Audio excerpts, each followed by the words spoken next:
भक्तों जय माता दी। महाकाली धाम से हम पुजारी वीरेंद्र भैया जी स्वागत करते हैं अपने महाकाली धाम में। भक्तों कैसे हैं आप सब, और कामना यही करेंगे आप जहां भी रहें खुशहाल रहें, स्वस्थ रहें और भगवान शिव की कृपा आप लोगों पे बनी रहे। भक्तों आज का हमारे वीडियो बनाने का मोटिव ये है कि कुछ भक्त लोग हमसे फ़ोन करके पूछ रहे थे, महाराज जी हमको भी भगत बनना है, हमको साधनाएँ करना है और जो है तो भगत बन करके हम दूसरों का कल्याण करना चाहते हैं और ख़ुद का भी कल्याण करना चाहते हैं। तो भक्तों आज हमने इसीलिए वीडियो बनाई है कि अगर भगत बनना है तो कुछ चीज़ें जो है ज़िंदगी में ज़रूरी है, जान लेना चाहिए, और नहीं तो जो है पूरा घर परिवार भी बर्बाद हो सकता है। क्योंकि भगत बनना कोई बच्चों का खेल नहीं है। भगत बनने के लिए काफ़ी चीज़ों का जानना बहुत ज़रूरी है और काफ़ी नियम भी करने पड़ते हैं। एक भगत की ज़िंदगी एक बंधी हुई ज़िंदगी होती है, न वह कहीं आ सकता न जा सकता, न बिना जो है तो बिना पूजा पाठ किए कहीं जा भी नहीं सकता, क्योंकि अन्यत्र जगह पूजा पाठ है करने की व्यवस्था है कि नहीं है, ये सब चीज़ें उसे देखना पड़ेगा। तो भक्तों हम बता रहे हैं कि एक भगत के लिए जीवन में क्या क्या ज़रूरी होता है और किन किन बातों का ध्यान एक भगत को रखना चाहिए। भक्तों भगत बनने का मतलब है दूसरों का कष्ट काटना। आप जैसे भगत है तो आपके पास परेशान व्यक्ति आएगा ही आएगा, और जब परेशान व्यक्ति आएगा तो उसकी परेशानी हमको दूर करना पड़ेगा। अब उसको क्या परेशानी है, सबसे पहले तो एक भगत को जो है ये मालूम होना चाहिए कि सामने वाला व्यक्ति अगर परेशान है तो किस बात से परेशान है। इसके लिए जो है तो साधना तब चाहिए, तभी हम जान सकते हैं कि दूसरा जो सामने व्यक्ति हमारे पास बैठा है उसको क्या परेशानी है, क्या संकट है। जब तक हमारे पास तप साधना और इष्ट की हमारे कृपा नहीं है तब तक हम उसके बारे में नहीं जान सकते। दूसरा यह है कि सभी प्रकार की विद्याएँ हमसे आना चाहिए। प्रेत काटना हमसे अच्छी तरह से आना चाहिए कि प्रेत कैसे कटता है, या कि कोई देवी देवता सामने वाले व्यक्ति पे खेल रहे हैं तो ये भी मालूम होना चाहिए कि देवी देवताओं को कैसे मनाया जाता है। अगर हम ये चीज़ें नहीं जानते हैं, हमको नहीं पता ढंग से, तो हम कहीं ना कहीं घाटा खा सकते हैं। अगर हम प्रेत नहीं काट पाते और देवी देवता जैसे सामने वाले व्यक्ति के ऊपर खेल रहे हैं, घर के उसके कुल देवता है तो उसको कैसे मनाएंगे, उनका स्थान कैसे देंगे, ये सब चीज़ें पता होना चाहिए। नहीं पता रहेगी तो उसका खामियाजा कहीं ना कहीं भगत के घर परिवार वालों को भुगतना पड़ेगा। इसलिए जो है तो इन चीज़ों का बहुत बड़ा ध्यान रखना चाहिए कि हमारे जो है तो माध्यम से जो है दूसरों का कल्याण तो हो रहा है, लेकिन कहीं ना कहीं हमारे घर परिवार में जो है परेशानियां बढ़ रही हैं। इसके बाद जो है एक भगत को जो है तो इष्ट की कृपा बिल्कुल प्राप्त होना चाहिए। अगर इष्ट की कृपा प्राप्त होगी तो व्यक्ति के ऊपर जो है, भगत के ऊपर जो है तो आँच नहीं आ सकती, किसी प्रकार की कोई संकट नहीं आ सकता, भार नहीं आ सकता। अगर इष्ट की कृपा भगत के ऊपर नहीं है तो कई प्रकार से संकट, कई प्रकार से भार व्यक्ति के ऊपर आ सकते हैं, जिसमें व्यक्ति जो है परेशानी में पड़ सकता है। इसलिए जो है तो हमारे इष्ट की कृपा होना चाहिए, एक इष्ट होना चाहिए कोई, और उसकी पूजा पाठ आराधना हमको करना चाहिए कि जिससे कि वह सब चीज़ हमको बता सके, वक्त आने पे जो है तो हमारी रक्षा भी कर सके, जिससे जो है तो हम परेशान अधिक ना हों।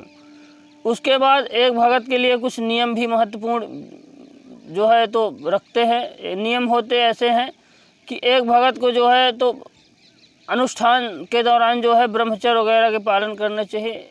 अपने इष्ट को जो है तो मनाने के लिए उनका साधना तप करना चाहिए, उसके लिए नियम होते हैं। एक भगत को जो है तो रोज़ जो है तो सुबह और शाम पूजा पाठ करना पड़ता है। ये भी नियम एक भगत के लिए महत्वपूर्ण चीज़ें हैं और करना ही चाहिए।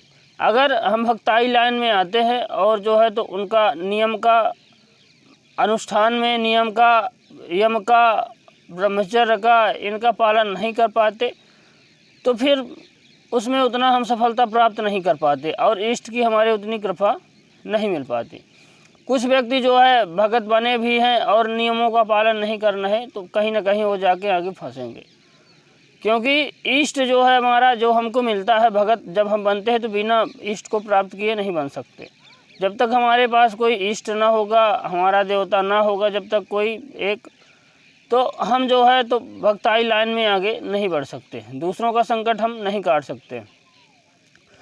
चाहे आप काली की आराधना करो, चाहे भगवान शिव की आराधना करो, चाहे हनुमान जी की करो, चाहे दुर्गा माता की करो, चाहे शीतला माता की करो, चाहे आप बंगलामुखी की करो, किसी भी देवता की आप आराधना करो, लेकिन एक इष्ट आपका बहुत ज़रूरी। वह इष्ट हमको जो है पूछा भी देता है, समय समय में संकट भी काटता है। कोई संकट हमारे सामने आने वाला है, उसको भी हमको सचेत करता है कि यहाँ पे संकट है, यहाँ पे सावधान हो जाओ। तो हम जो है तो तुरंत सावधान हो जाते हैं और जो है तो अपनी रक्षा स्वयं कर लेते हैं। कोई भी आला बला हमारे पास आ रही है, मान लीजिए किसी तांत्रिक ने जो है तो कोई मूठ चौकी हमारे क्योंकि भगत हैं, कई प्रकार के काम करेंगे तो लोग हमसे जलने वाले शत्रु जो है जलते भी हैं।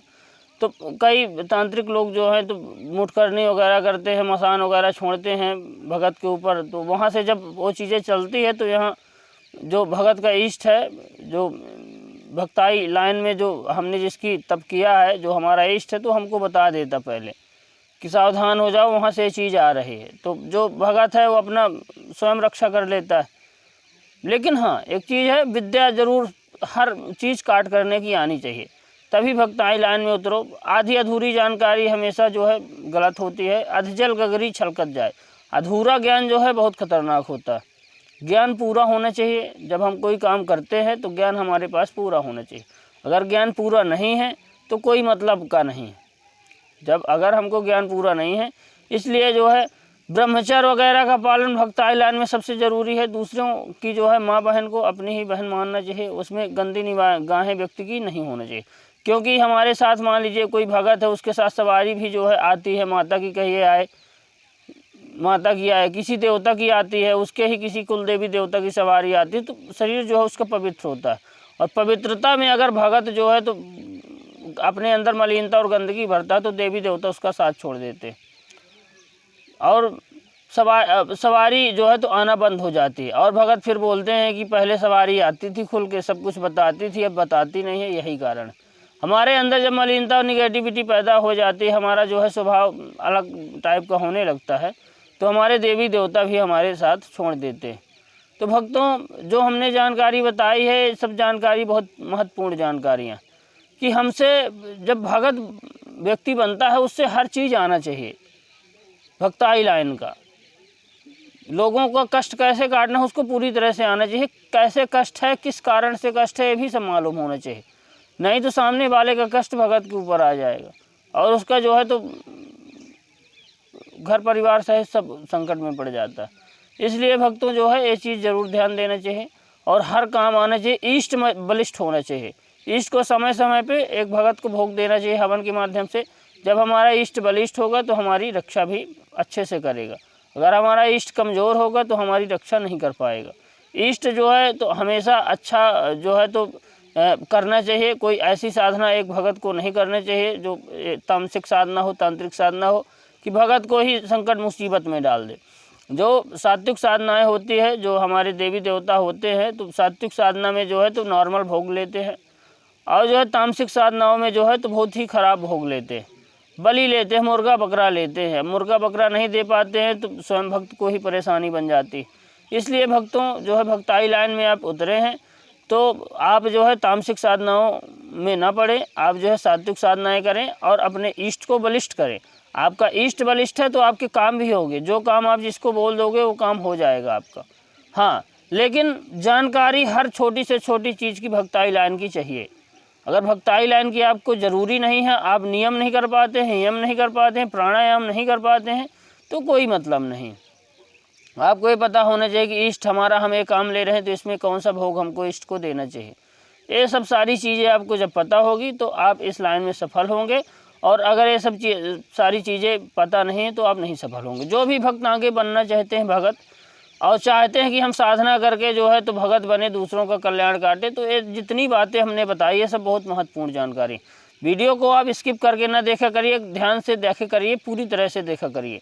अगर आप वीडियो स्किप करके देखते हैं तो आधी चीज़ें आपसे छूट जाती, फिर आप फ़ोन करते हैं महाराज जी ऐसा क्या बताएं हैं, ऐसा क्या बताएं हैं। इसलिए भक्तों जो है तो पूरी तरह से जो है वीडियो अच्छे से देखा करिए तो जानकारी आपको मिलेगी। आप भगत बनना चाहते हैं, आप अपने इष्ट की आराधना करें, इष्ट का जो है तो मार्गदर्शन प्राप्त करें। जब तक आपका इष्ट बलिष्ठ है, जिसका इष्ट बलिष्ठ होता है उसको जो है भगत बनने से कोई नहीं रोक सकता, और वह व्यक्ति दूसरों के संकट भी काट सकता है जिसके ऊपर इष्ट की कृपा होती। और इष्ट की कृपा नहीं है तो आप जीरो हैं। जब तक आपके ऊपर किसी इष्ट की कृपा नहीं होती तो आप भगत बन ही नहीं सकते। बन भी जाते हैं, अगर इष्ट की कृपा नहीं तो आपको नुकसान झेलना पड़ता है, क्योंकि जो भी संकट व्यक्ति के काटता है, प्रेत काटता है, बीमारी ठीक करता है, किसी को बच्चे देता है, जो भी है वो सब हमारे इष्ट की कृपा है। बिना इष्ट के कहीं कुछ नहीं होने वाला, क्योंकि देवता में ही इतनी सामर्थ्य है कि किसी को दे सके, देने वाला वही है। हम तो सिर्फ माध्यम बन के बैठे हुए हैं। भक्तों, हमारे द्वारा दी गई जानकारी आपको कैसी लगी आप कमेंट करके बताएं। चैनल को लाइक करें, शेयर करें, सब्सक्राइब करें, जिससे अधिक से अधिक लोगों तक हमारी जानकारी पहुंच सके। भक्तों नमस्कार, जय माता दी।